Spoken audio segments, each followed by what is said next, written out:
Oi, meu nome é Amanda.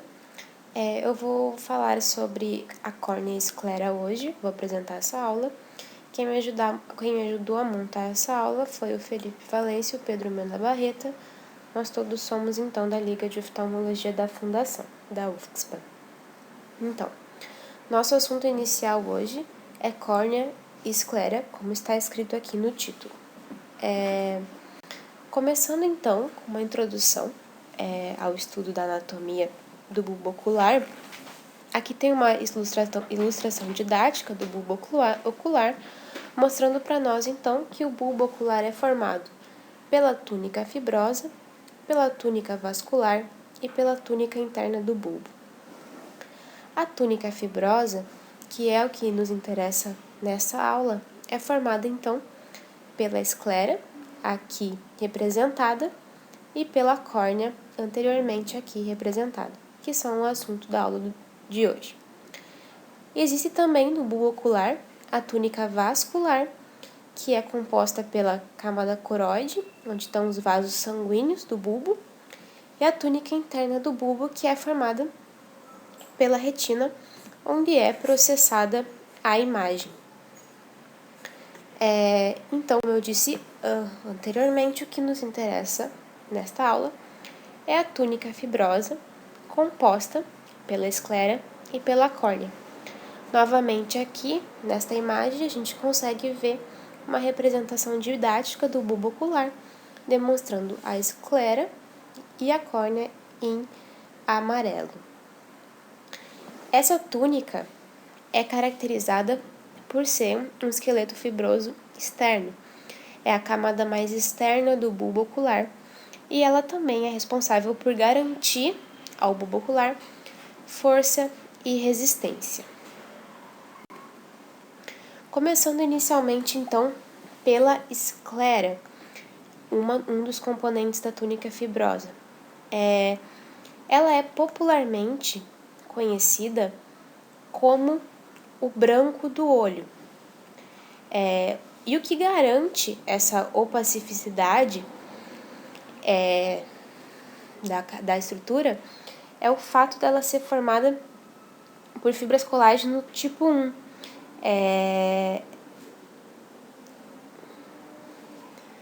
Ela ocupa os 5/6 posteriores da túnica externa, relativamente avascular, sendo perfurada então por alguns vasos e nervos, os nervos são sensoriais e motores, ao longo do globo ocular. Embriologicamente, ela é derivada da crista neural e do mesoderma. Como já tinha falado antes, a opacidade ela é garantida pelas fibras colágenas tipo 1, que são também organizadas, são de diferentes tamanhos e formas, e não são organizadas uniformemente, por isso que garante a sua opacidade. Ao contrário da córnea, e como a gente vai ver depois, as fibras são organizadas uniformemente, o que garante a transparência da córnea. Aqui a gente consegue ver, então, a esclera ocupando os 5/6 posteriores da túnica externa. As funções principais dela é servir como uma barreira física para o conteúdo intraocular e também ajuda na fixação dos músculos extra e intraoculares, que garante a movimentação ocular. Posteriormente, no bulbo ocular, a esclera se comunica com a dura mater, como a gente pode ver aqui nessa imagem. Aqui a gente tem a esclera e aqui mais posterior a dura mater. As duas vão se comunicar e vão formar a lâmina crivosa, que é onde passam os feixes de axônio do nervo óptico. Já anteriormente, a esclera vai se comunicar com a outra estrutura que a acompanha nessa túnica externa, que é a córnea. E entre elas, entre a transição da esclera com a córnea, vai existir o limbo. O limbo é aqui como representado na figura, justamente essa transição entre as duas estruturas. Aqui a esclera, aqui a córnea. Nesse local vão existir alguns vasos sanguíneos, que a gente chama de perilímbicos, que assumem papel importante nos processos inflamatórios da córnea. E contém também, nesse local, o seio venoso da esclera, também chamado de canal Slane, por onde é drenado o humor aquoso e levado para a corrente sanguínea. A gente consegue ver aqui numa representação melhor e ampliada o canal de Slane, nesse local aqui, que também é chamado de seio venoso escleral, e como eu disse antes, é responsável pela drenagem do humor aquoso para a corrente sanguínea. Aqui a gente trouxe algumas imagens mais ampliadas, essa aqui de microscopia eletrônica, que nos mostra aqui anteriormente a córnea e a esclera, o limbo, aqui o canal, a zona de transição, e aqui a gente vê o canal de Slane, que vai fazer a drenagem do humor aquoso. Numa outra imagem representativa também, aqui apontado pela seta vermelha, a gente consegue ver o seio venoso escleral, a córnea e a esclera e o limbo.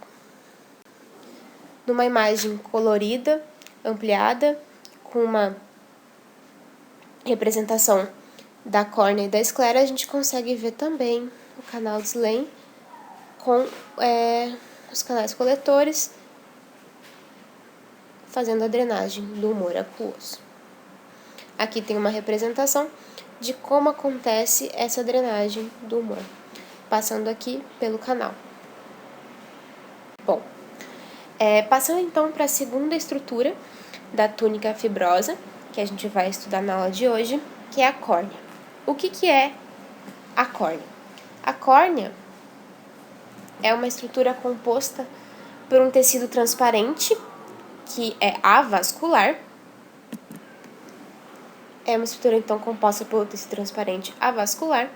É uma estrutura complexa, que, além de ter um papel protetor do olho, é responsável por cerca de 3/4 do poder óptico dele.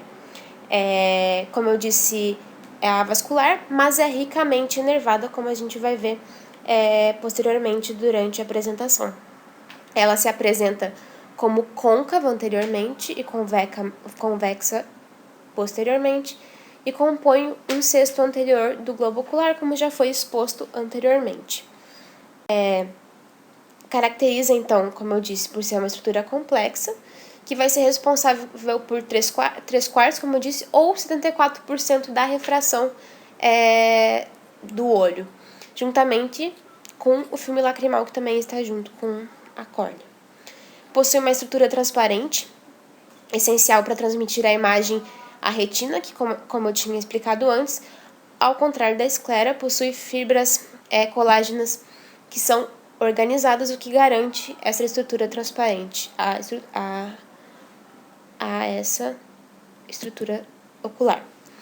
Participa da contenção biomecânica da pressão intraocular e, juntamente com a esclera, ocupa um componente protetor do olho e protege o conteúdo intraocular, juntamente com o filme lacrimal também. As dimensões corneanas, então. A superfície anterior, ela tem um formato oval. No seu eixo vertical, ela tem mais ou menos 10,5 milímetros. E no eixo horizontal, apresenta 1 milímetro a mais, aproximadamente, cerca de 11,7 milímetros. Já na sua superfície posterior, os dois eixos apresentam as mesmas dimensões. O formato corneano, então. A córnea apresenta um formato íngreme no centro e achatado na periferia.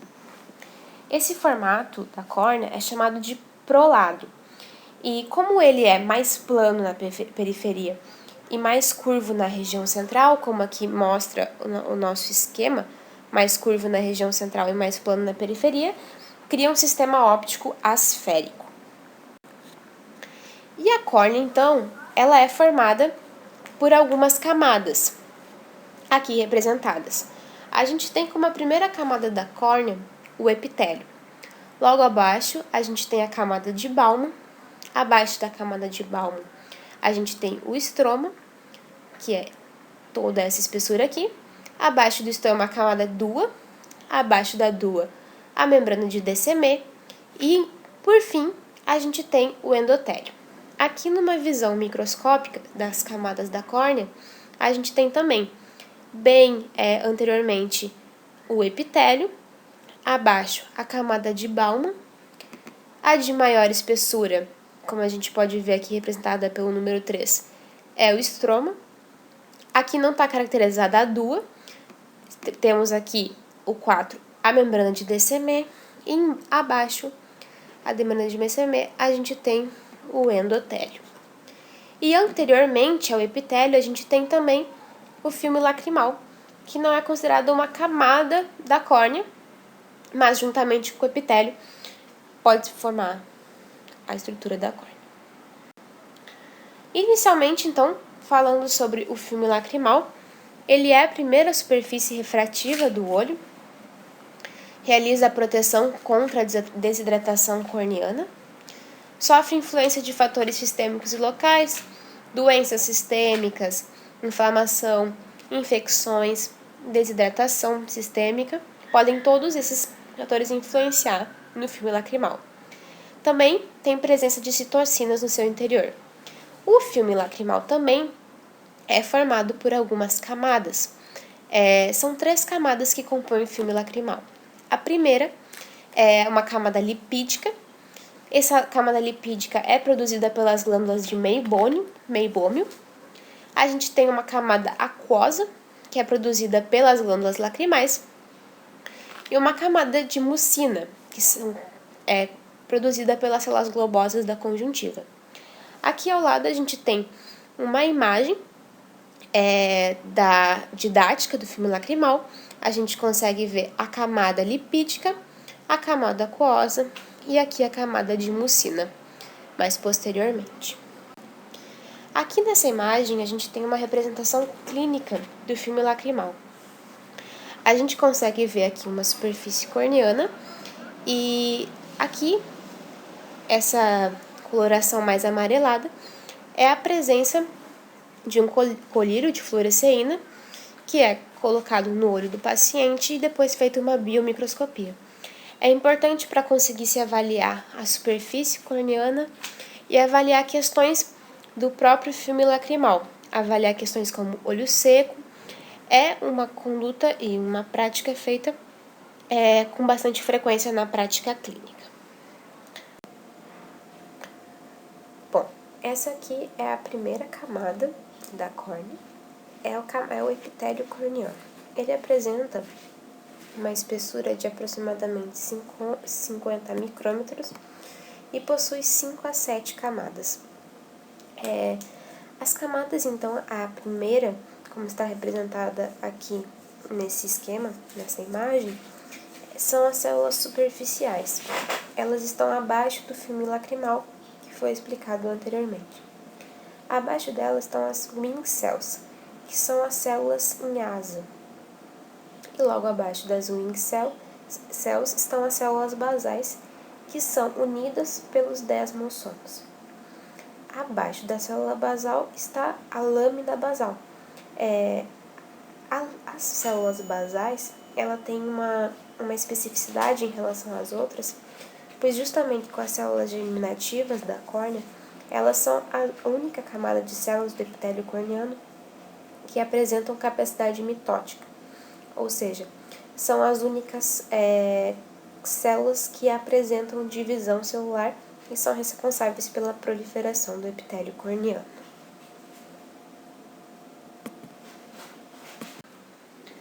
As funções básicas do epitélio é proteger a córnea e formar uma barreira contra a invasão patogênica, lembrando sempre que em conjunto com o filme lacrimal, e absorver possíveis excessos de fluidos que pode existir no local. Defeitos epiteliais nessa camada da córnea podem levar a infecções ou edema. Passando então para a segunda camada da córnea, a gente tem a membrana de Baumann, que aqui caracterizada microscopicamente, a gente consegue ver aqui na seta vermelha, essa aqui é a camada de Baumann. É uma camada acelular, tem uma espessura menor do que o epitélio, uma espessura de aproximadamente 10 micrômetros, e é formada por fibras colágenas. Abaixo da camada de Baumann, a gente tem o estroma, que, como a gente já tinha visto antes nas representações didáticas das camadas, é a que tem a maior espessura dentro da córnea. Ela corresponde a mais ou menos 85, 90% da espessura corneana, e tem uma espessura em torno de 500 micrômetros, que é uma espessura bem maior do que as camadas que a gente tinha visto anteriormente. E essa camada que dá o aspecto transparente da córnea, por razões pelas quais a gente já tinha conversado antes, que são as organizações das fibras estromais, a ausência de vasos de fibras nervosas mielinizadas e a desidratação pelo endotélio. Aqui só uma representação da espessura do estroma corneano. A nutrição desse estroma é feita pelas duas substâncias, pela glicose e pelo oxigênio. O aporte de glicose ao estroma é feito por difusão pelo humor aquoso, e o aporte de oxigênio ao estroma é feito por difusão pelo próprio filme lacrimal. Então, uso em excesso de lente de contato pode causar hipóxia, edema e neovascularização corneanos. Como eu disse antes, também existe a camada DUA. É uma camada que foi descoberta há pouco tempo atrás pelo um grupo do Harminder, que descobriu essa camada, que tem auxiliado bastante em terapias de transplante de córnea e afins. Tem uma espessura de 15 micrômetros. E temos também a membrana de DCM, que aqui está representada pela seta branca. É a membrana basal do endotélio. A espessura dela altera, na verdade, com o passar do tempo. Geralmente, nascemos com uma espessura de 3 micrômetros da camada de DCM. E na vida adulta, a gente apresenta uma camada de DCM de mais ou menos 10 a 15 micrômetros. Ela tem uma adesão leve com o estroma e uma adesão forte com o endotélio. E por último, então, a camada da córnea é o endotélio, que é formado por uma única camada hexagonal de células. A gente consegue ver aqui o formato hexagonal das células. E essas células são ligadas por desmossomos e Tag junctions.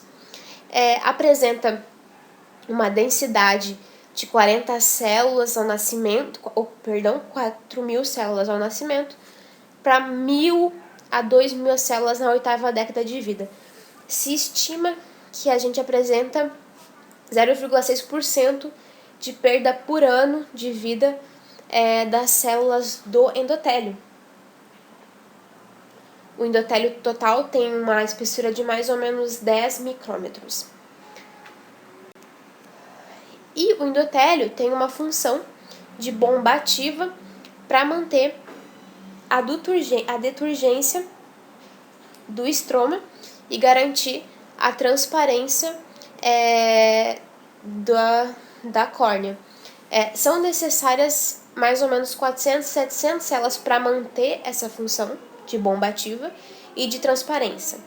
Quando a gente apresenta menos que 500 células, já pode ocorrer edema estromal e perda de transparência da superfície. Aqui tem um desenho esquemático de como funciona essa bomba ativa que faz com que o estroma se mantenha com deturgência e com transparência. Então, a inervação corneana. Como eu já tinha falado anteriormente, a córnea é ricamente inervada. É um dos locais do corpo humano mais nervado de todos. Então, patologias que causam lesões à córnea são patologias extremamente dolorosas. Ela é inervada pelo ramo oftálmico do nervo trigêmeo e tem uma distribuição radial a partir da periferia, como a gente pode aqui ver nessa imagem, a distribuição radial partindo da periferia. Essa inervação é caracterizada pela ausência de baía de mielina nos axônios centrais, e esses axônios podem liberar fatores que, por difusão, vão estimular o crescimento, a proliferação e a diferenciação das células epiteliais, que a gente viu anteriormente. Então, eles têm uma função trófica. A lesão dos nervos corneanos pode levar a úlceras neurotróficas. E existem também respostas corneanas, que podem ser respostas a estresse metabólico, a estresse tóxico, a por lesão, pode ser trauma, cirurgia, alterações de pH ou de osmolaridade, que podem produzir esses tipos de resposta, como os de efeitos corneanos, fibrose e vascularização, edema e cistos, inflamação e resposta imune, depósito de substâncias e proliferação, tudo isso podendo levar a patologias que possam possivelmente necessitar de intervenção médica.